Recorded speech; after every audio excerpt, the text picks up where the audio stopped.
Now then, do you believe in ghosts? Part 2. The York Experience.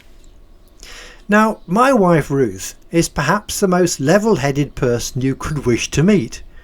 Ghosts to her were not even to be considered until we spent a night in a farmhouse B&B just outside York. York, as most folks will know, was a huge centre of the Roman occupation of England. Many of their original constructions in York still exist. York is saturated in Roman history. Consequently, there are several ghost stories from York. The most significant comes from the treasurer's house in York, where a workman once saw soldiers and horses walking through the cellar where he was working. He said they were walking on their knees, and in fact excavations at a later date found an original Roman road on the site at a much lower level. Our experience was at the farmhouse B&B called Crocky Hill Farm. It's situated only a couple of miles or so from the city, just off the road going south out of York in the direction of Selby. Ruth and I settled down for the night in a comfortable double bed in a large room with very uneven floors. Crocky Hill Farm was a house built originally centuries ago. Perhaps at one time it had a thatched roof. It certainly had lots of rooms, and very large ones too. It was during the night that something made me wake up and look at the wall on Ruth's side of the bed. At first I thought I could not be looking at what I thought I was. I must admit I was quite terrified, and straight away shook Ruth awake and whispered that she should look over her shoulder to her side of the bed. He was just standing there, by the bed, a Roman soldier in his uniform in full colour. On the whole, a little greyish and shadowy, but clear enough. His face was not distinguishable, but the uniform was, and he held a lance, but no shield. The other most noticeable fact was that he seemed cut off at the knees. His knees were on the level of our floor, and nothing below, just the floorboards. Ruth actually saw him, because I asked her.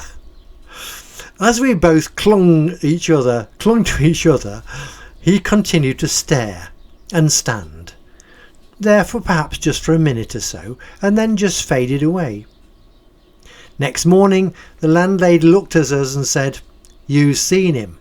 We said yes, we had, and she went on to tell us that he is often there, but is harmless, and the reason for his having no legs is that the farmhouse has been altered so many times since the 1st century that all the floor levels are different. From that day, or rather night, Ruth had to revise her answer if asked about ghosts, because she had actually seen one.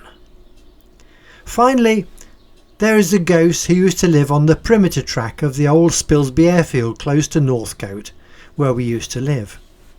Spilsby airfield was a World War II bomber base, and indeed active until the 1950s with the USAF. Several fatalities occurred at the airfield during the war, and this problem used to affect our horses as they went past a particular spot on the road close to that old administration building. Now this story, Jupiter and the Airfield Ghost, is number 3 in our series, so it's coming up shortly. There we are then. That's the end of this short story, brought to you by Cracker Books, written and read by Keith Sanders. Perhaps one day, when you actually come to see one, even you will believe in ghosts. You will certainly never forget the experience. There we are now. Thank you for listening to this story. If you like it, perhaps you might give us a like on YouTube. It helps us with the YouTube people, and even more than that, if you're to subscribe to our channel, then that helps even more. And when we produce everything new, YouTube will let you know. Additionally, if you're interested in looking at Cracker Books' other publications, this next panel tells you how to find them. The first link is to our bookcase, where you can find 10 different books, all free to download. There's historical books and picture story books about animals and dogs. There's hours of entertainment there. The second link is to our website, which tells you more about us and what we do and why we do it. So there we are. Thank you for being with us, and until next time, goodbye.